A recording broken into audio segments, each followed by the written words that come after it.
Bonjour à tous, bonsoir, on est sur le web donc il n'y a pas d'heure. Bonjour Pierrick. Salut Benjamin, c'est vrai, salut, c'est simple, ça se dit à toute heure de la journée. Et effectivement, et à toute heure de la journée, on utilise un téléphone portable. On est entouré par des téléphones qui sonnent. D'ailleurs, bravo Benjamin. On voit que tu fais plus de radio depuis longtemps, t'as pas compris qu'il fallait éteindre ton portable. Voilà. Attends, en plus, Eric, je te rappelle, on est en train d'enregistrer l'émission. Voilà, c'est bien. En direct. À tout à l'heure. Voilà, un petit coucou à Eric, notre développeur. On est entouré par des téléphones de chez Nokia. Mais c'est pas le bon là que t'as, Benjamin. Il y a de la concurrence tu le ranges dans ma très poche. vite. On est donc chez Nokia, au siège de Nokia France, avec deux invités de chez Nokia qu'on vous présente tout de suite. Pierre, on va commencer par vous, François. Vous êtes le directeur général de Nokia France. Merci de nous accueillir ici. C'est avec plaisir, merci. Alors, rentrée extrêmement chargée pour Nokia. On est à 6 semaines de Noël, donc c'est une période extrêmement importante pour vous, évidemment.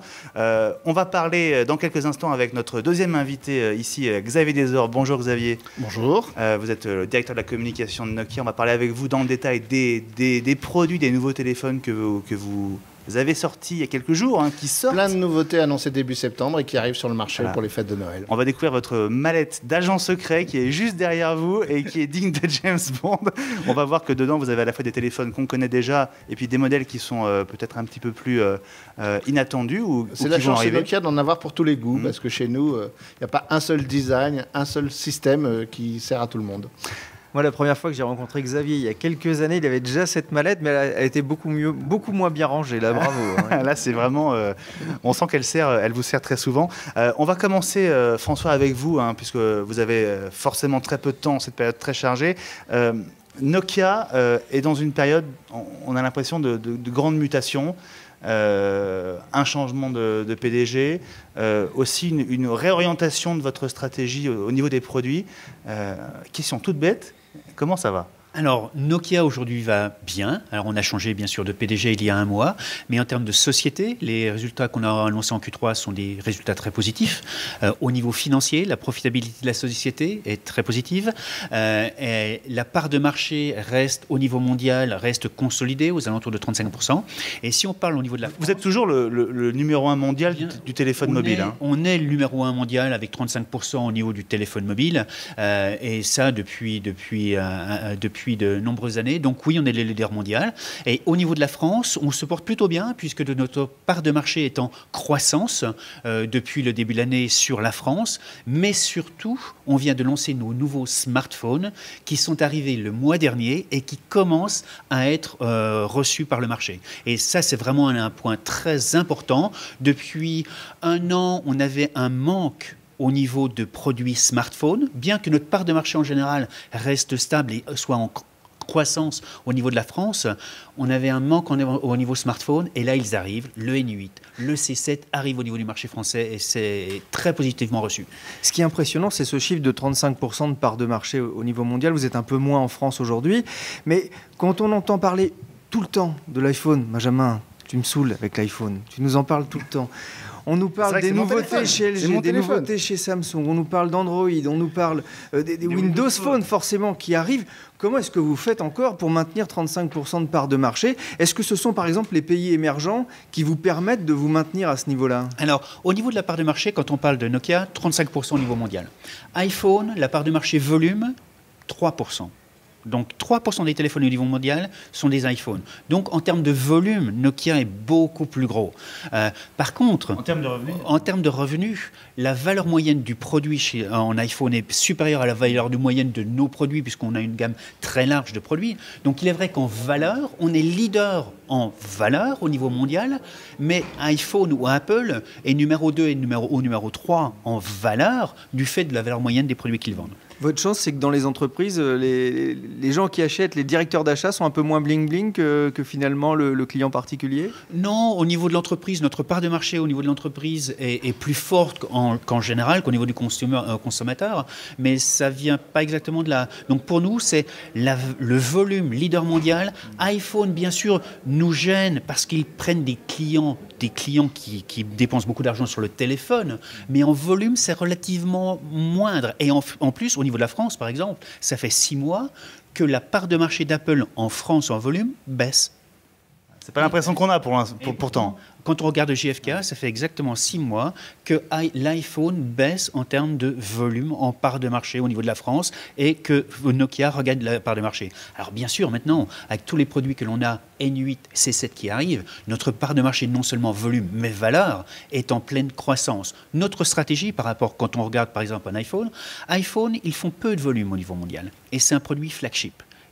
Il se vend bien, 3% du marché mondial. Ce que l'on veut faire, c'est avoir une gamme de produits, N8, C7, C6, E7 qui arrivent, plein de produits qui arrivent, qui nous permettent d'avoir une gamme avec des prix beaucoup plus bas et qui permettent de proposer au niveau du consommateur des produits qui, en termes d'utilisation, sont très comparables à l'iPhone, mais à des prix beaucoup plus bas.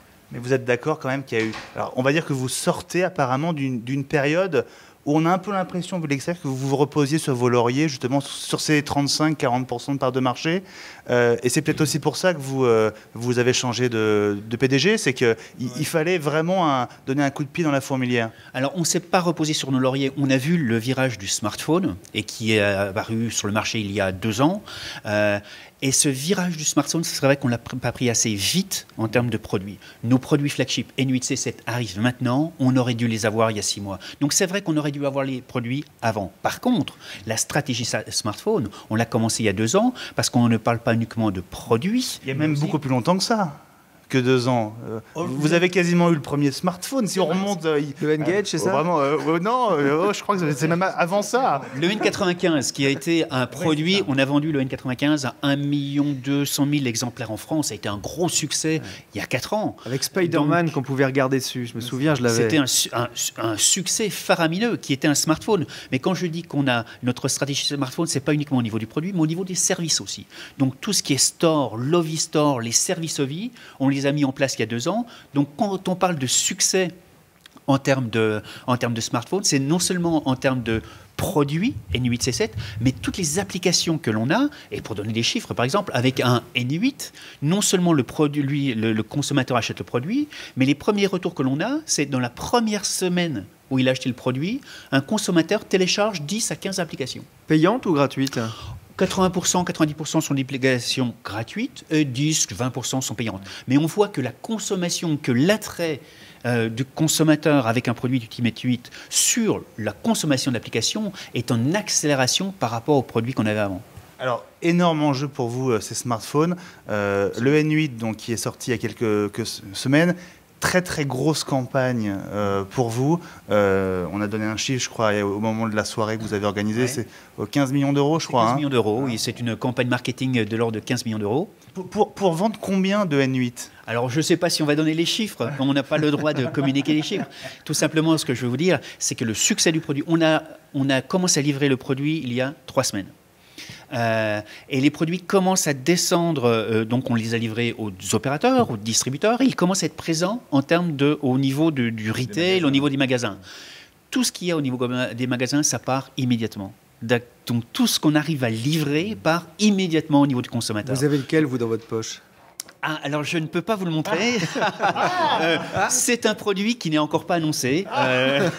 Donc j'ai utilisé un N8 depuis... Je crois que votre téléphone sonne. Non. Donc c'est un prototype d'un futur produit. Mais donc tout ce qu'on arrive à livrer, et les volumes sont très conséquents qu'on arrive à livrer, tout part immédiatement au niveau du consommateur. Alors, gros volume, mais alors en valeur, il paraît qu'on trouve le N8 dans certains cas à 1 euro. Alors, c'est bien parce que c'est très attractif pour le client, mais est-ce que ça ne dévalorise pas vos produits de... Ah, alors ça, c'est toute la discussion des marchés qui sont subventionnés ou des marchés qui ne sont pas subventionnés. Alors, le côté positif... C'est vrai qu'on le trouve à 1 euro.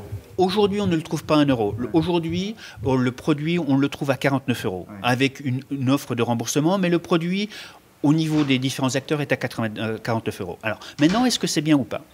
La France est un marché subventionné, c'est-à-dire que l'opérateur subventionne les produits. Le côté positif, c'est qu'au niveau du client final, il peut avoir un produit très beau produit, du type N8, à 49 euros. C'est cadeau à ce prix-là. Ce qui est pas cher. Donc, ce qui fait que le volume de produits haut de gamme qui se vend en France est relativement élevé, parce que pour le consommateur, le produit n'est pas cher. Quand vous allez en Belgique, qui est un marché qui n'est pas subventionné, un N8, ça vaut 500 euros. Donc le volume de produits haut de gamme qui se vend en général en Belgique est beaucoup plus bas. Par contre, ça, donc le côté positif du marché subventionné, à l'arrivée, vous touchez le même prix par téléphone. Bien sûr, à l'arrivée, on touche le même prix. Donc, vous avez intérêt à le vendre en France. Alors, le côté positif d'un marché subventionné, c'est qu'au niveau du consommateur, le produit est moins cher. Le côté négatif du marché subventionné, c'est que pour le consommateur, dans ses yeux, le téléphone n'a pas de valeur.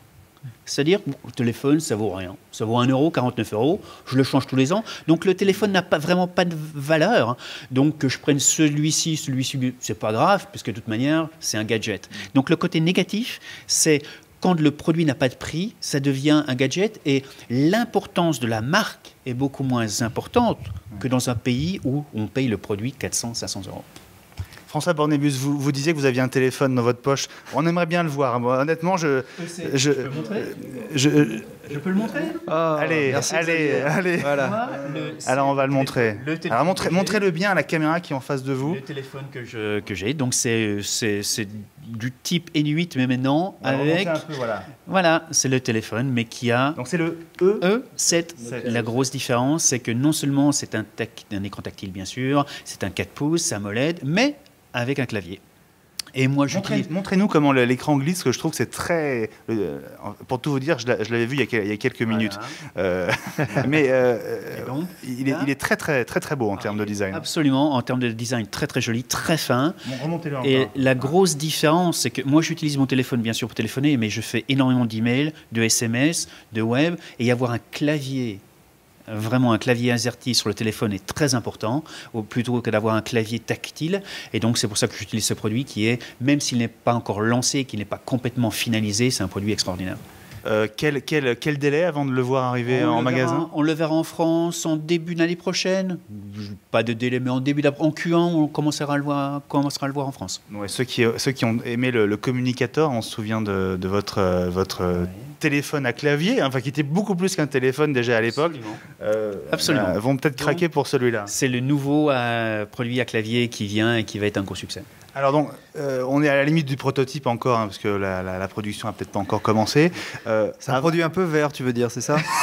C'est un produit vert. Il est vert, et ça se voit. Qui existera dans d'autres couleurs. Vous ne pourriez pas si bien dire, parce que toute la gamme des smartphones Nokia sont très écologiques, n'utilisent aucun composant dangereux, et même dans un autre que je vous montrerai tout à l'heure, on utilise des matériaux recyclés déjà dans le téléphone. Alors on va voir le détail avec vous, Xavier, dans la deuxième partie de l'émission. François, avant de vous laisser filer, puisqu'on parle de stratégie et d'avenir, vous venez de changer de PDG.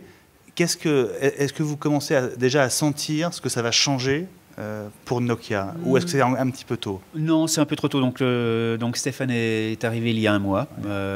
Donc c'est un peu tôt. Il est en train de regarder un petit peu. Il va prendre petit à petit des décisions au niveau de la société. Ça a été un choc, ce remplacement à la tête de Nokia, ou c'était entre guillemets attendu?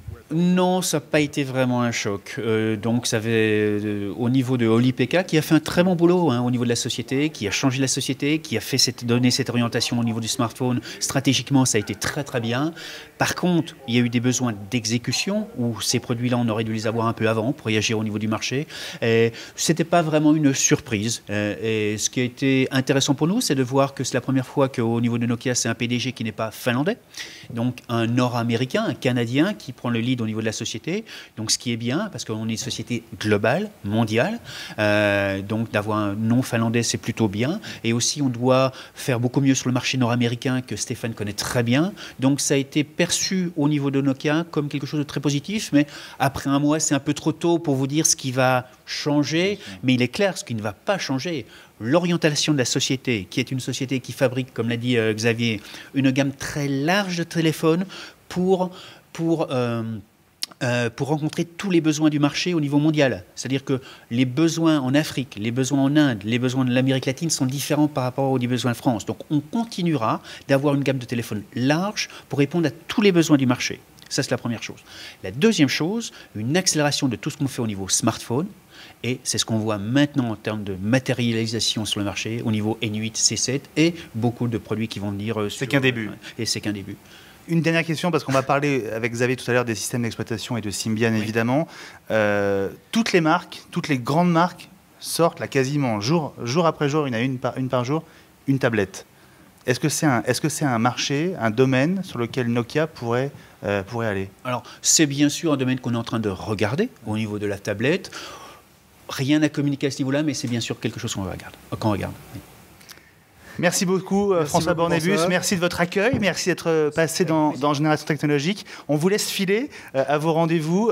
Pierrick, on se retrouve dans quelques instants avec Xavier Desor pour parler en détail des nouveautés Nokia et puis pour faire le tour des infos qu'on vous raconte tous les 15 jours, tous les 15 jours maintenant. Dans Génération Technologique. Merci François. Merci. Et à très bientôt. Merci.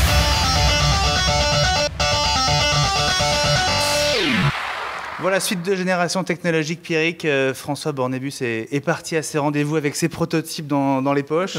On est vraiment parti sur les chapeaux de roue, là. On a vu le set, c'est déjà une première bonne chose, un premier cadeau. Hein. Xavier Desor, vous êtes toujours avec nous. Merci de nous accueillir ici chez vous au siège de Nokia à Paris. Tout près du périphérique.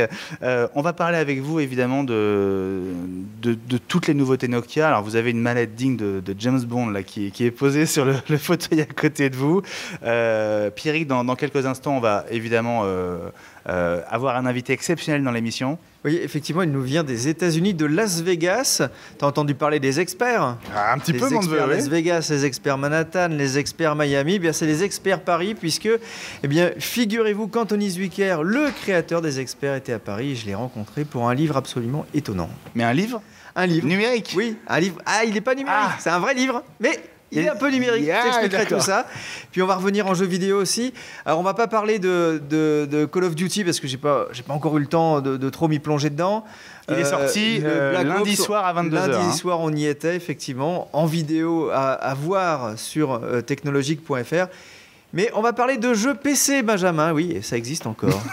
Tant mieux, tant mieux. Allez, on se retrouve dans quelques instants avec Xavier Desor, le directeur de la communication de Nokia.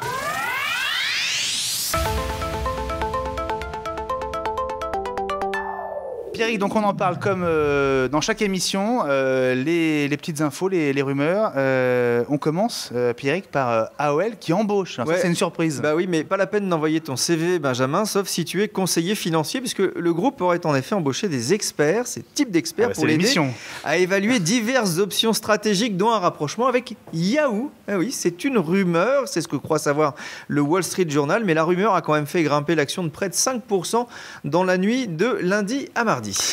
De mon côté, je voudrais te parler de iOS 4.2. Je ne sais pas si tu sais ce que c'est, iOS 4.2. Bah, ça me dit vaguement quelque chose. J'imagine que c'est un truc qui est en rapport à faire tourner un machin, un bidule. Voilà, c'est le système d'exploitation qui fait tourner l'iPhone, l'iPod Touch et l'iPad.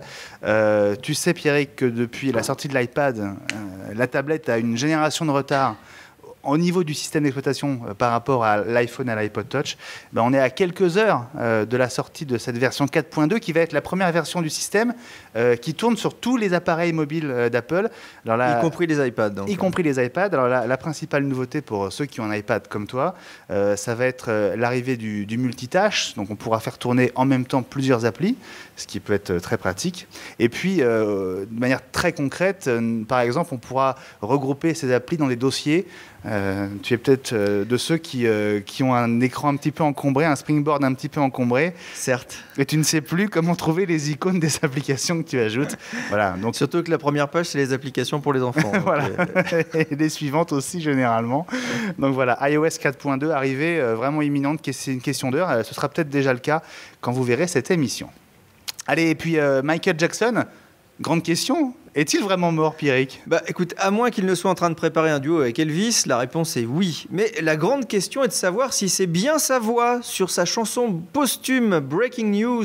Il y a une polémique gigantesque qui est en train de naître aux États-Unis et notamment sur le site internet officiel michaeljackson.com. Allez-y faire un tour, c'est assez drôle. Allez, on se retrouve dans quelques instants avec Xavier Desor, le directeur de la communication de Nokia. Il est ici avec tous les téléphones mobiles de Nokia que vous allez découvrir peut-être avant Noël, on ne sait jamais.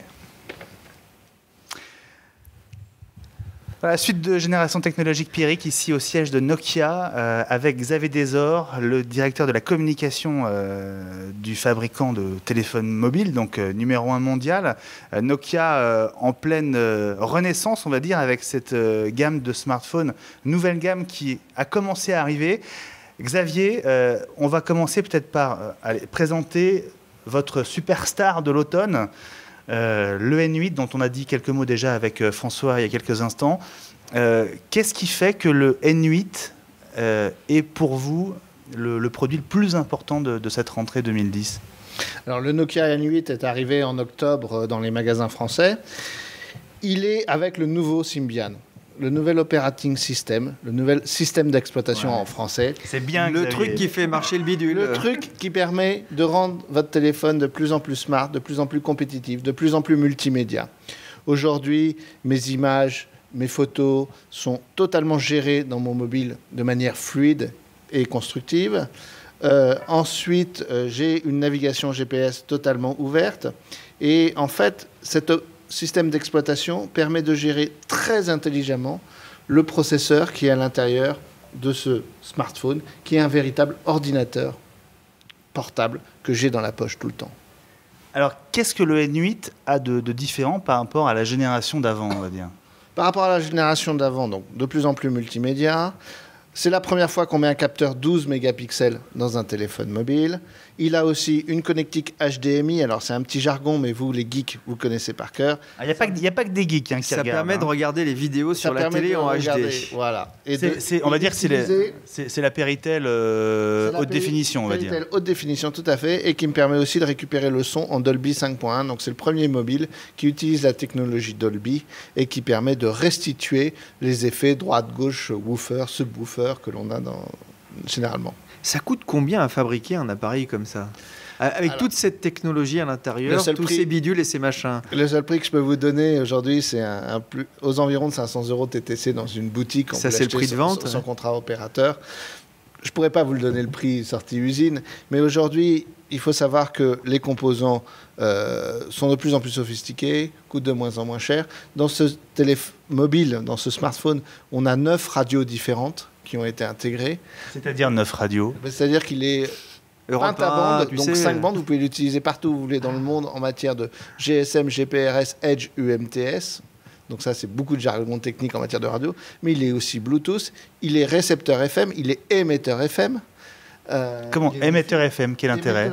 L'intérêt, c'est que j'ai mes musiques dans ma voiture, je me branche sur mon poste de radio et je vais émettre vers mon poste de radio qui va recevoir la radio à la place d'Europe 1. Je peux recevoir la musique que j'ai stockée dans mon mobile. Ce serait dommage. Donc on n'a plus besoin du petit accessoire qu'on achetait auparavant 30, 40, 50 € et qu'on devait brancher sur son téléphone, etc. Tout à fait, on n'en a plus besoin, donc il est émetteur FM. Voilà. Et c'est aussi un parfait GPS, donc j'ai plus besoin d'acheter un GPS dans ma voiture. La solution Ovicart vous offre la navigation gratuite dans 77 pays dans le monde, des cartes de 180 pays, et en plus on vous offre le guide Michelin, le guide vert, des infos météo, des infos trafic, et les bons petits restos qui sont donnés par Skype. Il y a quelle capacité, qu'est-ce qu'on peut mettre dedans en termes de disque dur intégré par exemple ? Alors il a 16 Go. Et on peut y rajouter une carte mémoire dans le N8 séparée, une carte micro SD qui aujourd'hui vont jusqu'à 16 Go. On aura peut-être bientôt des 32. Et la deuxième chose très importante, c'est qu'il a une prise USB et il est livré avec un petit câble qui vous permet de brancher très simplement n'importe quelle clé USB de n'importe quelle catégorie, voire même un disque dur. Et le Nokia N8 est un des premiers mobiles à auto-alimenter cette clé USB, donc de pouvoir aller lire son contenu. Donc si j'ai des chansons ou des films stockés sur un disque dur externe, je peux les lire sur mon Nokia N8 avec ce câble. C'est le téléphone ultime du geek, ça, non ? C'est les téléphones passionnés pour le multimédia, tout à fait. Moi, j'ai fait des très très belles photos pendant mes vacances. Je vais vous les montrer. Vous allez voir qu'on peut faire des belles photos 12 mégapixels. C'est toujours Carl Zeiss qui travaille avec vous ? Carl Zeiss travaille avec nous. Regardez, on peut même faire avec un petit logiciel que l'on trouve sur Lovistore qui s'appelle Panorama, une très belle photo panoramique. Et sinon, je prends des très belles photos de mer. C'est pas Belle-Île, ça ? C'est à l'île-Dieu. À l'île-Dieu. Voilà, on va vous laisser entre bretons. Hein.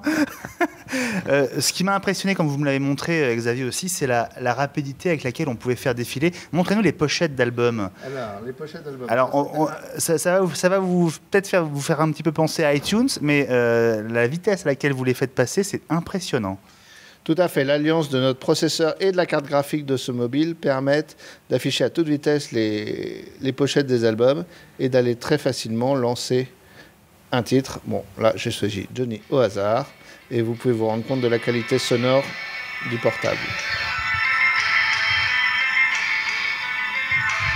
Un appareil comme ça, pour le jeu vidéo, c'est pareil. Est-ce que vous parliez d'une carte graphique, vous parliez d'un processeur. Est-ce que là aussi, on va pouvoir franchir un nouveau pas dans ce qu'on peut voir en termes de jeux vidéo? Et on l'a agréablement franchi, Pierrick, parce que sur l'Ovi Store, maintenant, vous trouvez des jeux HD qui font de plus de 100 à 150 mégas, que vous allez télécharger en Wi-Fi, parce qu'en 3G, ça va vous coûter un petit peu de temps et d'argent. Donc, on vous conseille, alors, excusez-moi, on vous conseille d'aller télécharger ces jeux en Wi-Fi. Il y a Johnny qui veut pas s'arrêter, j'ai l'impression. Pour derrière. Alors, grand avantage aussi, et ben, merci de la réflexion, c'est qu'on a du multitâche, et donc je peux aller fermer le lecteur audio très très facilement, juste en cliquant sur la croix. Tournez-le un peu plus vers nous. Je reviens au jeu pour Pierrick. On a des jeux de grande capacité. Par Angry exemple, Birds, Angry Birds, bien sûr, mais un Alpha 5. Alors, il va être un petit peu long à se charger dans la mémoire, mais on va avoir une superbe qualité 3D. Alors, ça va nous permettre de parler des systèmes d'exploitation, parce que vous avez parlé de Symbian. Est-ce qu'on peut rappeler ce qu'est Symbian très simplement? C'est donc le moteur, on va dire, de vos smartphones. Vous êtes les seuls à l'utiliser? Alors, Symbian est une vieille histoire, ça date d'il y a 10 ou 15 ans. Et le premier smartphone Nokia était le Nokia 7650, lancé, on est en 1980, on devait être en 2002, pardon. Ouais, ça fait quasiment 10 ans. Quasiment 10 ans. Et permettait d'utiliser le premier MMS et la première appareil photo numérique inclus dans un mobile. Cet operating system a évolué au cours des temps. Et au sein de la Symbian Foundation a été conçu ce qu'on appelle le nouveau Symbian maintenant, qui va continuer à évoluer dans les mois et les années à venir, en offrant de plus en plus de facilités. Aujourd'hui, beaucoup de constructeurs ont développé autour de Symbian des produits. Il y a eu Samsung, il y a eu Sony Ericsson, il y a eu LG. Ces marques-là, aujourd'hui, préfèrent aller sur du Android ou du Windows 7. Pas vous? Pas vous, pas nous chez Nokia. Chez Nokia, on croit en Symbian, qui pour nous est la plateforme de référence. Il y a 200 millions de smartphones Symbian qui fonctionnent dans le monde à l'heure où je vous parle. Il y en a 4 millions en France. Donc ça en fait la plateforme de référence. C'est un petit appel aux développeurs en disant n'oubliez pas la plateforme Symbian et Nokia, parce que 4 millions de personnes tous les jours, quotidiennement en France, utilisent ces mobiles. Oui, parce qu'on entend beaucoup parler d'Android, de Windows 7 en ce moment. Voilà. Enfin... Le problème, c'est que c'est nouveau. Donc la nouveauté fait parler, mais ce qui est robuste et qui dure tous les jours, ma vieille Peugeot, elle marche très très bien et elle est moins sexy, moins fun qu'une belle Porsche. Ouais. Mais pourtant, Symbian, c'est ce que vous dites, on a dans le ventre, et notamment la dernière génération. Tout à fait, Symbian en a dans le ventre, a été revu, les icônes ont été modifiées, il est plus agréable. Plus sexy à utiliser, mais il est toujours aussi simple, parce que les gens connaissent parfaitement le menu Nokia, donc on a beaucoup de fans qui retrouvent avec plaisir la simplicité des menus Nokia. Alors donc voilà pour le Nokia N8, Xavier, la superstar de la rentrée pour vous chez Nokia. Il y a d'autres smartphones qui viennent vraiment d'arriver ou qui arrivent ces jours-ci, hein? Ils sont tous en commercialisation sur octobre-novembre et le E7 que François vous a montré arrivera soit sur la fin de l'année, soit sur le début de l'année prochaine, le temps qu'on le mette en français avec le clavier AZERTY. Tous sont basés sur le nouveau Symbian, tout à fait. Donc, on les mêmes types d'icônes. Approchez-le un petit peu. Celui-là, c'est le Nokia C7. Il est moins multimédia que le Nokia N8, mais il est plus design, peut-être plus compact. On n'a qu'un capteur 8 mégapixels, donc on n'a pas le... 8 ? Oh, vraiment, vous exagérez. Oui, avec un flash aussi. Avec un flash, et il n'a pas la connectique HDMI, donc ce qui en fait un téléphone. On n'a pas parlé de la vidéo sur le N8, mais évidemment, on peut tourner en HD. Hein. On peut tourner en HD, on est en 720p, et on produit des très très belles vidéos très facilement. Et vous allez voir...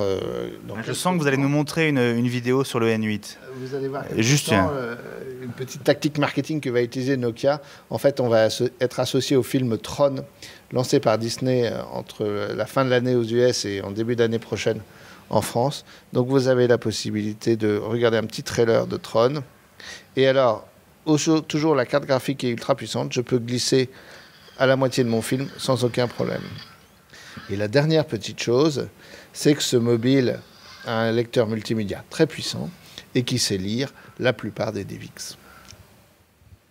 Ça, c'est vrai que c'est assez pratique. Évidemment, DivX est un petit peu associé à piratage et on peut aussi utiliser le DivX pour simplement sauvegarder ses propres DVD, hein, Pierrick, tout simplement. Certes. Alors, on va abandonner le N8, Xavier, pour donc s'intéresser aux autres modèles de smartphones de chez Nokia. Donc, retour sur le C7. Nokia C7, voilà, qui est un petit téléphone plus design, plus compact, pour lequel on a enlevé quelques notions de multimédia, dont notamment la connectique HDMI et le capteur qui est passé à 8 mégapixels au lieu de 12, mais qui est un petit mobile très compact. Par contre, dans un bel objet de luxe et de design, on a construit le C601, qui lui utilise une nouvelle technologie d'écran, alors qui s'appelle le Clear Black Display. Désolé pour l'anglicisme, mais si vous comparez pour les deux écrans, vous voyez que les noirs sont un peu plus noirs dans celui-là, un peu plus vivant comme couleur. Donc, dans le C6 et dans le Nokia E7, nous avons la nouvelle technologie d'écran Clear Black Display. Pourtant, c'est pas encore de l'écran OLED ou on est encore sur du LCD standard, entre guillemets. On est sur de l'AMOLED aussi, chez Nokia aussi. Ce qui explique aussi la clarté, des images et des couleurs. Donc on a fait des compromis de design, de capteur photo, celui-ci est en 8 mégapixels également, mais ça en fait un petit mobile très compact qui est bien apprécié des opérateurs et qu'on va voir prochainement sur le marché. On est sur quel niveau de prix là, sur le C7 et le C6 ? Alors, un N8 est au-dessus de 500 €, un C7 est dans les alentours de 450 €, le C6 est entre 400 et 450 €.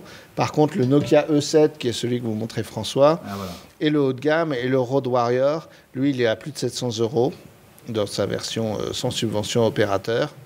Et donc permettra, avec son clavier AZERTY, de pouvoir gérer très facilement sa vie de bureau mobile sans aucun souci. Il est très très bien connecté à Microsoft Exchange, à Lotus Notes. Donc vraiment, sur tous d'ailleurs, je peux récupérer mes emails. Nokia Messagerie vous permet de récupérer une dizaine de comptes mail, qu'ils soient chez Ovi Mail, qu'ils soient chez Yahoo, qu'ils soient chez Google. Il n'y a aucun souci. Grâce à Nokia, sans ajout de solutions complémentaires, vous pouvez récupérer l'ensemble de vos emails. Et vous pouvez gérer jusqu'à 10 boîtes mail. Voilà. Dans celui-là, les chefs d'entreprise et les DSI seront très heureux de savoir qu'on peut mettre des clients VPN, des systèmes de sécurité renforcés, et bientôt on sera connecté avec Salesforce, avec Oracle, avec des tas de solutions comme ça. Vous en avez envoyé quelques-uns aux Émirats Arabes Unis, non, pour leur montrer ? Mais c'est vrai qu'ils ont un peu douté de certains de vos concurrents récemment. Oui, nous on explique, on est cette semaine au Microsoft BlackBerry, hein, pour être clair. Au Microsoft Days à Berlin. Donc nous on explique que c'est vrai que les mails chez nous sortent directement de l'entreprise pour aller dans le mobile et passent pas par des serveurs distants. Merci beaucoup Xavier Desor pour cet aperçu des nouveautés Nokia. Vous restez avec nous, évidemment, on va accueillir un invité exceptionnel et relativement inattendu dans une émission sur la high-tech dans quelques instants.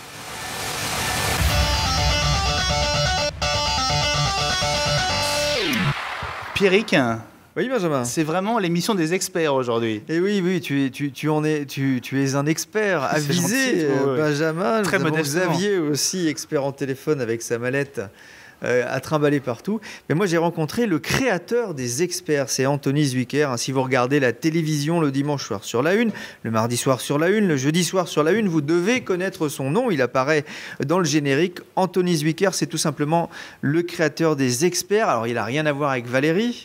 Désolé, il fallait que je la place celle-là. Valérie Expert pour Benjamin. Il est à Paris en ce moment, pas pour parler de la série la plus regardée au monde, mais pour le lancement de Dark Prophecy, le tome 2 des aventures de Steve Dark et de Level 26. Alors, Level 26, c'est pas un niveau dans World of Warcraft, mais ça évoque plutôt les serial killers de niveau 26. Il faut savoir que ce sont les pires au monde, ceux qui ne voudront jamais se faire attraper, qui ne feront jamais d'erreur. Et Steve Dark, un ex du FBI, eh bien lui, il se charge de les traquer. La particularité du livre, c'est pas forcément le scénario, l'histoire, c'est plutôt qu'en parallèle, Anthony Zwicker a fait tourner 10 courts-métrages que l'on pourra regarder sur son iPhone, sur son smartphone, sur son iPad, ou même sur son Nokia bien sûr, ou même sur son ordinateur en scannant un flashcode. Il faudra aller télécharger le logiciel. Rencontre avec l'un des géants des séries télé à Paris. Moi, j'en suis encore tout retourné. Anthony Zwicker, hello. Hello, how are you? Fine, you. I'm very good, thank you. Well, glad to be here in France. Yeah, in Paris, in Rue de la Paix, in the Hotel Hyatt. You're here not because of the expert, as we know in French, the CSI in English, but for a book. Why do you write a book? I wanted to do something that was extraordinary in publishing motion pictures in social communities. When we had the writer's strike last year, we had about 3 months off to be thinking about what could I be doing next outside of CSI. So I thought about inventing the DigiNovel, which incorporates all the best in publishing motion pictures in social communities. So I decided to write this DigiNovel book, and now we're launching it in France. What is a digital book? Well, a DigiNovel basically is, you read this book in one of two ways. One, you read the book cover to cover, which reads like any traditional crime novel. Or two, it makes it a DigiNovel, is every 25 pages that you read, you have the option to log into a website, level26.com, enter a code word, and it unlocks a piece of motion picture footage which continues the book from one chapter to another. So it's kind of like getting a movie inside the book. And then when the book is over with, you can join the social community, talk to other people who have read the book, and so it's a very interactive experience and the first of its kind. For you, it's the future of books? I believe so. I believe you'll see a lot more of level of interactivity in terms of consuming novels, especially on the iPad as the tablets come out and they're more and more proficient in this kind of thing. I think you'll see books that have motion picture footage, gaming, social connectivity, and just various ways to consume. And that's basically the future of what books will be in the future. Here we have a book, a digital book. Do you read a digital book on iPad? I saw that you've got one, or on Kindle. In fact, I have it here. Yes, absolutely. I think the future of this kind of DigiNovel. I believe that the iPad is going to change the world, especially in terms of the DigiNovel. The great thing about this particular book right here is you're able to just download it for $13, begin reading it. It has very dramatic sound effects. So not only read the book, but collect evidence, watch the movie, play with the tarot cards interactively. Very dramatic. And what's even neater about this is you're able to kind of play with the tarot cards too as you're as you're reading. So it's definitely an interactive experience. It's not for kids. No, not for children under the age of 13. What are you doing with your iPad except read your book? Well, I have a lot of fun apps that I play with, of course. Angry Birds is one of my favorites. I consume all of newspapers and magazines on the iPad. I even write scripts on the iPad. So the way I see it is everything that for consumption happens on the iPad, and for creation pretty much happens on the laptop. You're a geek? I am a geek. I am a geek of sorts. I grew up only child in Las Vegas, if you can imagine that. So I had a lot of time alone to think about being creative and just put those creative juices into television and now books, and seems to have been able to entertain the world for the most part. In this book, the FBI can read your mail, can hear your phone conversation. We have to be paranoid? We definitely live in the age of technology. We're definitely fighting our battles with privacy in terms of devices and technology. The most important deterrent from that is just for us to be responsible about what we're doing online, what we're doing on computers and on cell phones, to have what's called the good network hygiene, to make sure our information doesn't go into the wrong hands. But we are in the age of technology, and you'll see everything from books to television all going in that direction. And I'm in front of that, hopefully, and I hope people of France enjoy the book because of that. There are not a lot of gadgets in this book like James Bond can have. Why? I have the impression that Steve Dark is old school, not like you. Yeah.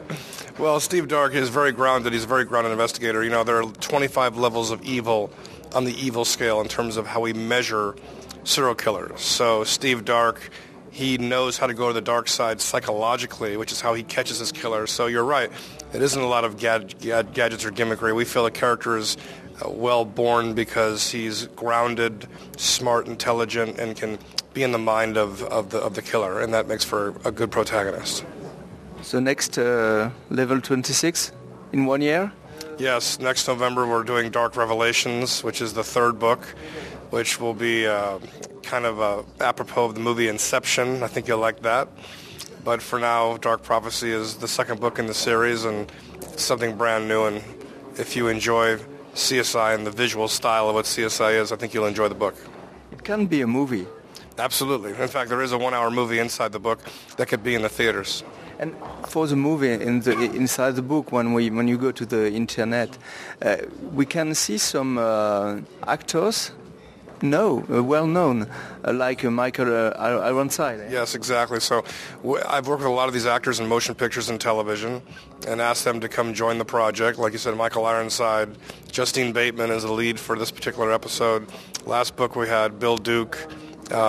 So these are very popular actors in America that have come and joined this great project, and you might have seen them in other movies, and just a kind of a treat to see them in this book.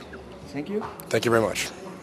Bravo pour ce scoop. Oui, puis t'as vu, j'ai pas fait des progrès en anglais en plus. Hein. Il va falloir que Technologique me paye une formation. On n'avait plus d'espoir depuis longtemps. Voilà, Level 26, Dark Prophecy chez Michel Lafon. Un bon thriller, pas un chef-d'œuvre, hein, entendons-nous bien, mais un livre qui se lit vraiment d'une traite avec pas mal de suspense. Ce personnage assez attachant, un Steve Dark. Si vous aimez les experts, vous aimerez sûrement ce livre dont Anthony Zwicker a écrit le synopsis. Il faut avouer que la vidéo apporte vraiment un plus, parce que c'est toujours intéressant de voir les visages et de voir aussi, il faut savoir que tu as pu entendre, hein, parmi les acteurs qui sont dans ces mini-films, il y a quelques-uns qui sont très connus, comme justement, j'arrive plus à m'en souvenir. Il était dans V, il jouait l'un des méchants dans V. Oui. Voilà. Mais non, mais j'oublierai. Écoutez, on va mettre son nom en synthé sur l'émission parce que ça va nous revenir. Anthony le dit.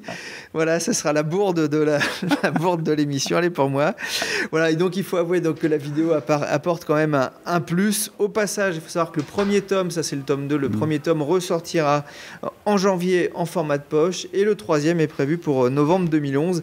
J'espère à ce moment-là qu'il sortira en version numérique avec les vidéos que l'on pourra regarder là sur son Kindle ou sur son iPad en même temps. Donc ça pourrait... tout le livre en version numérique. Voilà. Alors le livre en version numérique, et puis à côté les vidéos qu'on pourra regarder sans avoir à utiliser le flashcode, ça pourrait vraiment être génial. Xavier Desor, le flashcode par exemple de l'utilisation d'un smartphone, il y a de l'intelligence derrière, ça marche évidemment sur les Nokia. Est-ce que on parle beaucoup en ce moment des puces RFID et de tous ces petits logos qu'on peut scanner avec son téléphone. Pour vous, c'est une vraie révolution aussi? Alors chez Nokia, on est technologie agnostique sur toutes ces choses-là. Donc sur Lovistore, vous pouvez trouver à peu près tous les lecteurs de flashcode qui existent sur le marché. Il se trouve qu'aujourd'hui, il n'y a pas encore d'uniformité. Quant au NFC, le Near Field Communication, Nokia travaille dessus. Je vais vous donner un petit scoop. Dans le C7, il y a une puce NFC. Aujourd'hui, elle n'est pas activée. Dans la prochaine version du soft que l'on mettra à disposition en début d'année du C7, on aura la possibilité d'utiliser le NFC pour faire quoi ? Pour attacher par exemple une oreillette Bluetooth à son Nokia C7, pour jouer et pour avoir accès à des coupons, des choses comme ça que vous évoquiez à l'instant. Pour être précis, parce que peu de monde sait ce qu'est le NFC aujourd'hui, c'est une autre technologie, on va dire sans fil, qui permet de faire communiquer des appareils, ça ? Tout à fait, c'est une technologie de proximité, donc la RATP l'utilise dans la carte Navigo. Il y a une expérimentation à Nice aujourd'hui qui permet de payer sa baguette, ses fleurs et son journal. Malheureusement, il y a des problèmes de standardisation. Il faut que tout le monde se mette d'accord autour de la table entre les banques, les opérateurs mobiles, les constructeurs de mobiles et les commerçants. Donc ça prend un petit peu de temps, mais j'espère qu'en 2011, ça sera une réalité. Donc dans le C7, ça veut dire que c'est le premier ? Et ça va sans doute continuer. Voilà, alors le problème c'est que nous on a fait beaucoup d'expérimentations. Chez Nokia on a sorti 6 mobiles NFC depuis 7-8 ans. Comme tout le monde n'arrivait pas à se mettre... Sans qu'on le sache alors. Ça c'est su, on a fait des expérimentations. Mais comme tout le monde n'arrivait pas à se mettre d'accord, on a un peu mis les projets en sourdine. Aujourd'hui je vous dis qu'il y a une puce NFC là-dedans. Elle ne permettra pas de faire du paiement dans un premier temps, mais elle permettra de faire déjà beaucoup de choses. Mais le paiement ça pourrait arriver... dans un deuxième temps, on va dire. Absolument. C'est Michael Ironside, j'ai retrouvé le nom. Ah bien. Voilà. Entre-temps, on l'avait écrit voilà. tu sais, dans l'émission, donc ça fait deux bourdes. Il faut avoir de la suite dans les idées, Benjamin. Allez, on va passer au flash de génération technologique, Pierrick. Donc les infos. On va commencer par cette possibilité qui est de trouver un emploi grâce à Internet. Oui, ça marche de plus en plus fort. L'activité du recrutement en ligne en Europe a augmenté de 21% en octobre 2010 par rapport à octobre 2009. Ce sont les secteurs du transport et de la production qui ont le plus utilisé Internet pour embaucher, selon l'indice mensuel publié par Monster. Toshiba est en pleine forme. Le groupe japonais est sorti du rouge avec un bénéfice de 243 millions d'euros au premier semestre de son exercice grâce au marché des mémoires flash. Mais la division LCD est aussi revenue dans le vert, une bonne nouvelle. Mais le chiffre d'affaires, lui, est tout de même un petit peu en deçà des attentes des analystes. Un guide pour les surfeurs. Action Innocence édite un petit fascicule pour les ados pour leur faire adopter le net code, la net attitude, on pourrait dire ça, il n'y aura pas de chanson de Laurie avec. Être adolescent, vivre, aimer, séduire à l'ère numérique, peut-on lire, les droits et les devoirs sur le net, et on parle souvent des droits, mais il y a aussi des devoirs. On y parle respect, vengeance en ligne, intimité à respecter, ce qu'il ne faut pas faire, pourquoi il ne faut pas le faire. Ça peut aussi être utile aux parents. Plus d'infos en tout cas sur actioninnocence.org. J'aime bien quand tu fais ton garou. Enfin, une bonne nouvelle, Pierrick. Je voulais juste signaler que c'est fini. Oui, je sais. On est un peu has-been aussi. C'était vraiment pas à la page. Oui, une bonne nouvelle. Non pas cette nouvelle de la fin de l'histoire entre Garou et Laurie, malheureusement. Mais notre vie va changer avec cette info, Benjamin. Les abonnements au téléphone mobile ont quadruplé en un an. Où ça ? En Corée du Nord, c'est l'Égyptien Orascom qui exploite l'unique réseau local qui l'annonce. On est donc passé de 1 à 4 abonnés, le chef du régime ayant filé... Pardon, on me dit dans mon oreillette que c'est une erreur, la troisième bourde. Donc, en fait, on est passé de 69 261 abonnés à 301 199, attention au 200e, soit 1,26% des habitants équipés. C'est un marché qui vous intéresse, Xavier Desor ? Écoutez, pourquoi pas ? Nokia est présent dans 190 pays, donc on vend à peu près dans tous les pays du monde. Je pense qu'en Corée du Nord, on a des problèmes avec les douanes et avec des taxes monstrueuses. Pourquoi pas. Oui, vous avez raison. Il y a un gros marché à équiper le jour où ça s'ouvrira, c'est sûr. Par contre, il y a des marchés tellement fermés comme le Japon ou tellement propriétaires avec Docomo qu'au Japon, on a décidé d'arrêter de commercialiser des mobiles Nokia. Il y a uniquement Vertu pour des mobiles haut de gamme qui fonctionnent. Le marché, il faut savoir, est ouvert en Corée du Nord depuis décembre 2008, après une première ouverture, figure-toi, en novembre 2002, mais le régime avait décidé de fermer complètement le réseau au bout de 18 mois et de rappeler tous les téléphones.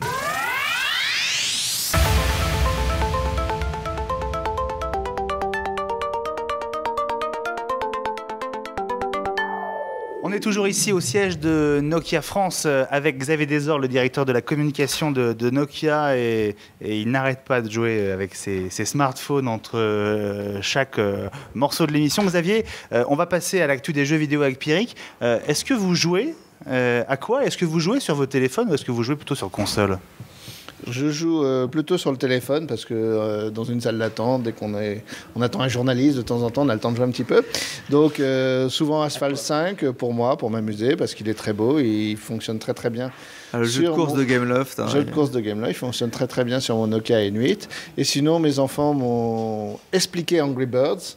Donc on se fait chacun des tableaux, on en est au tableau 15, voilà, on espère aller plus loin.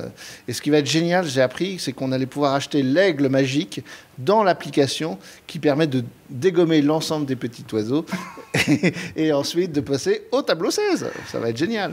Tiens, et puis pour les applications mobiles, je conseille Cut the Rope, que j'ai découvert il n'y a pas longtemps, déjà énormément téléchargé sur l'App Store.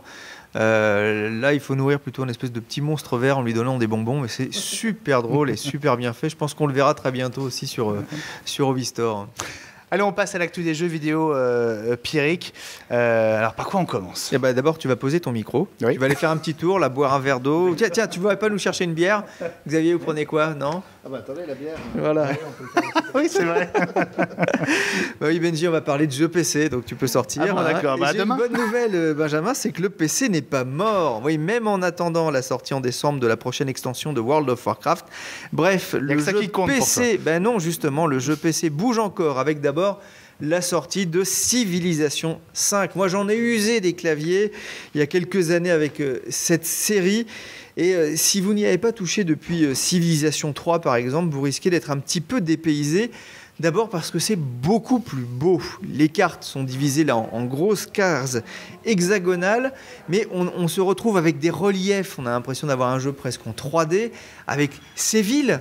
Des villes là aussi qui sont pas simplement des petits points sur une carte, mais qu'on voit grandir petit à petit, s'étendre, avec les soldats là aussi qui ne sont pas simplement une petite représentation en 2D d'une catapulte ou d'un berger, pas d'un berger ou d'un cavalier. Là, vous avez carrément une petite troupe et quand vous leur tirez dessus, quand vous avez des pertes, vous voyez leur nombre qui diminue. Je t'écoute, mais je filme Xavier qui joue à Asphalt en même temps. L'interface, elle est également beaucoup plus simple. On est prévenu quand il faut choisir une nouvelle construction ou une nouvelle technologie. Il y a plus de choix dans les types d'armes. Par exemple, avant de fabriquer des cavaliers, va falloir capturer des chevaux. Oui, il va falloir donc construire sur une case pour avoir des chevaux. Idem pour construire certaines armes, il faudra d'abord avoir récupéré du fer. Donc il y a une plus grande continuité. C'est pas si simple que ça. Il y a le choix entre 18 nations qu'on pourra rencontrer selon les cartes fabriquées aléatoirement. Sans oublier la autre nouveauté, les cités-États qui ne sont pas que des potiches et qui vous demandent protection, par exemple, contre des barbares ou d'autres puissances. Alors, j'ai vu qu'il y avait des gens qui aimaient ça plus ou moins en disant que ça manquait un petit peu de liberté, c'était parfois un peu contraignant. Et moi, je trouve ça plutôt intéressant d'avoir ces alliés objectifs ou ennemis objectifs à côté des autres intelligences artificielles que l'on peut croiser dans le jeu. On ne peut plus non plus empiler des armées. Il faut bien donc réfléchir à la stratégie qu'on veut adopter, notamment l'encerclement quand on veut s'attaquer à une ville. Ça peut être assez utile. J'aime bien aussi l'idée d'acheter des cases autour des cités pour les faire grandir. Donc ça, on utilise l'argent qu'on a récolté. Mais ce qu'on retient surtout dans Civilization 5, c'est la prise en main ultra simple, même pour les béotiens de Civilization, même pour ceux qui n'y ont jamais joué. Là, vous pouvez y aller, vous arrivez, vous branchez. Bon, il y a toujours les petits bugs inhérents au PC, les retours chariots, ce que j'appelle, tiens, d'un seul coup, ça s'est éteint, c'est dommage. Bon, il faut penser à sauvegarder quand même de temps en temps, mais pour ma part, j'ai vraiment été séduit. Et je vous renvoie aussi, Benjamin, vers l'interview réalisée à l'E3 de Gareth Bittner, c'est le producteur du jeu. C'est bien sûr sur technologique.fr et puis sur notre page Dailymotion. Et Civilization 5, Pierrick, c'est déjà donc dans les bacs. Dans les bacs, exactement.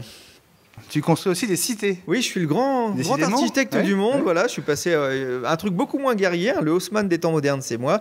Je veux parler bien sûr de Cities XL 2011. Alors, eux non plus, les créateurs ne sont pas morts. C'était pas loin pourtant après l'échec financier de Cities XL et de l'offre Planète fermée pratiquement sans prévenir personne.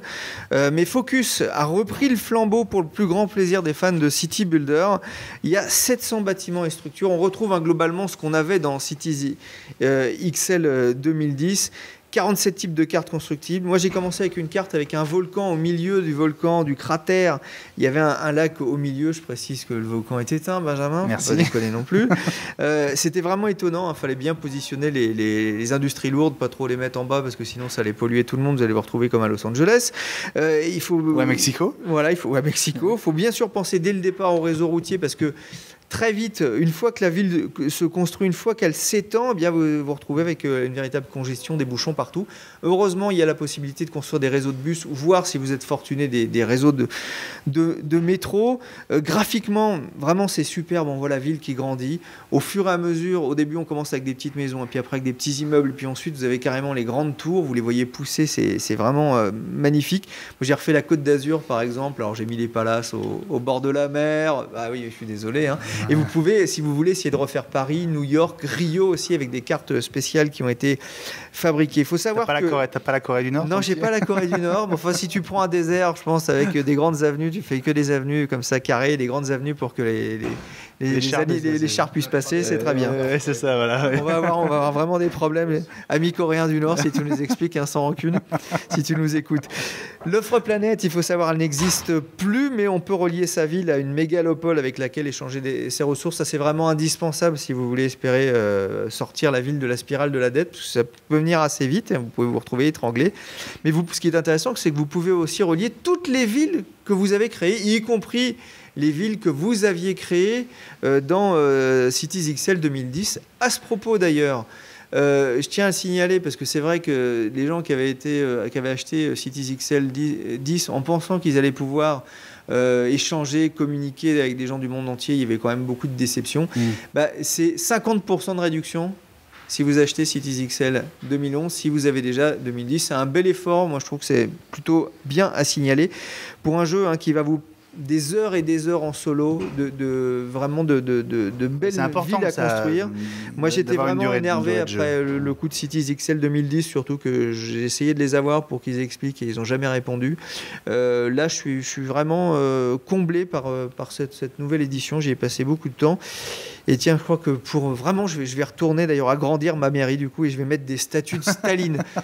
Non, ça je peux pas non plus. Qu'est-ce qui t'arrive aujourd'hui ? Non, mais c'était une petite référence à un maire d'une grande ville qui nous a quittés il y a pas longtemps et qui lui aussi a bâti. Non, mais lui aussi c'était un bâtisseur parce qu'il a vraiment Montpellier quoi. Bâti Montpellier et ben là aussi peut-être vous pourrez essayer de refaire Montpellier, pourquoi pas, mais là sans les statues de Staline justement. Puis pour terminer justement avec le jeu PC, moi je vous signale la sortie de Football Manager 2011. J'ai pas encore eu le temps de trop y jouer, mais de ce que j'en ai vu pour l'instant, parce que c'est le genre de jeu, il faut vraiment s'y plonger 24 heures. J'ai trouvé pour l'instant que le jeu avait gagné vraiment en simplicité, avec des matchs plus agréables à regarder, plus de possibilités d'intervenir, notamment en tactique ou pour faire des remplacements. Le meilleur jeu de gestion de foot, Benjamin, n'en déplaise. Et tu vois où je veux en venir. Oui. Pierre Ménez, qu'on a rencontré lundi soir. Et oui, c'était à la soirée de lancement de Call of Duty Black Ops. Alors, on lui parlait évidemment de Call of Duty. Et puis tu lui as posé cette question. Voilà, mais il nous a parlé... Voilà. Persuadé qu'il allait embrayer. Oh, mais je savais qu'il n'en pensait pas forcément du bien. J'ai été servi. Et ben on va l'écouter. On va l'écouter, et puis on l'écoutera aussi nous parler, bien sûr, de pourquoi il était à cette soirée Black Ops, Black Party. Alors voilà, c'est vraiment le genre de jeu qui ne m'amuse pas du tout. De me farcir des tableaux et finalement après t'as comme un couillon à rien pouvoir faire pendant le match. Ça m'amuse pas trop. J'aime mieux par exemple jouer au mode carrière dans PES, tu vois, où tu commences avec un gamin et puis tu signes dans un club, le mode légende là. J'aime mieux ça. Football Manager, ça m'amuse pas beaucoup. Voilà, c'est dit. Merci. C'est des amis qui organisent, donc ils m'ont demandé de passer, je suis passé, tu vois. C'est extrêmement puissant comme raisonnement. Tu joues à ce jeu ? Non. Mon fils, oui, terrible. Il attend mon retour comme le Messi. Moi, je suis plutôt... je suis terriblement nul à ça, moi. Moi, je suis plutôt PES, NBA 2K10, Top Spin, les jeux de sport plutôt, moi. Donc en gros, à Call of Duty, tu te fais systématiquement massacrer. Je sais même pas si j'y ai jamais joué. Je sais que j'ai essayé Medal of Honor et que c'était une dramatique, quoi. C'est-à-dire qu'en général, au bout de 20 secondes, je me prenais une balle dans la nuque. Donc c'est un petit peu agaçant, le manque de respect des enfants, mais voilà. Mais après, même sans jouer, tu peux apprécier le... Je sais pas depuis combien de temps la PS3 est sortie, ça va faire, je sais pas, 4 ans, 5 ans. Et on sent que comme maintenant, ça y est, les développeurs ont vraiment pris toute la mesure de la machine et ils sortent des trucs d'une qualité incroyable, quoi. Est-ce que tu comprends que ce jeu soit on va dire le jeu de l'année? Est-ce que tu comprends le phénomène? Je pense que c'est un truc qui tourne. Il y a eu la période PES, il y a eu la période, je sais plus le truc avec l'hôtel truand là dans les rues là, GTA. Ouais, ça tourne. Je pense effectivement que là on en arrive à pratiquement être l'acteur d'un film, tellement les graphismes sont de qualité. Donc forcément. Ouais, c'est très tentant et c'est vrai qu'avant de venir à cette soirée, il y a un grand magasin qui a fait un compte à rebours pour la sortie du jeu. Il y a déjà beaucoup de monde là. Voilà Pierre Ménez, 700 000 visiteurs uniques par mois sur son blog, sur Yahoo. Énorme succès pour ses coups de gueule consacrés ça marche très très fort au monde du foot. Sur ce blog, sur Yahoo. Voilà, c'est la fin de l'émission quasiment, Pierrick. Xavier Desor, merci beaucoup de votre accueil ici chez Nokia. Une question quand même sur l'avenir à court et à moyen terme pour Nokia. C'est quoi votre plus gros défi aujourd'hui ? Notre plus gros défi aujourd'hui, c'est d'arriver à bien commercialiser nos nouveaux smartphones sous Symbian. On a promis d'en vendre 50 millions, donc d'en rajouter 200 plus 50, ça fera 250 millions de smartphones sous Symbian. Donc un formidable potentiel pour les développeurs et pour les marques. Venez nous rejoindre, c'est simple maintenant de développer sous Nokia et vous allez pouvoir conquérir de nombreux marchés. Votre concurrent principal, c'est qui aujourd'hui? Parce qu'on voit que l'univers du téléphone mobile a complètement changé en 3-4 ans. Il y a des marques qui ont quasiment disparu, Motorola, Sony Ericsson, on n'entend plus beaucoup parler d'eux. C'est qui aujourd'hui votre principal concurrent? Aujourd'hui, c'est une véritable guerre des systèmes d'exploitation. Donc, on se bat non pas contre des concurrents, forcément des marques, mais plutôt contre les autres systèmes d'exploitation qui sont venus nous grignoter des parts de marché. Donc, j'ai nommé les Android, les Windows 7 qui viennent d'arriver, les iOS Phone. Ouais. Voilà. Et justement, votre regard à vous sur Windows 7, est-ce que vous avez l'impression que Microsoft est enfin un concurrent à la hauteur ? Tout à fait, ces trois systèmes utilisent les nouvelles technologies multimédia, sont très compétitives, plaisent aux consommateurs, les icônes sont sympas, donc on les regarde vraiment très attentivement. Mais nous, on croit en Symbian et on croit en sa robustesse. Merci beaucoup Xavier Desor, merci à François Bornébus, le directeur général de Nokia qui nous a accueillis au début de l'émission. Pierrick, voilà, c'était la 5e. Ouais, et on se retrouve dans 15 jours. Hein. Dans 15 jours, un mercredi sur 2, c'est le rendez-vous qu'on vous donne avec Génération Technologique.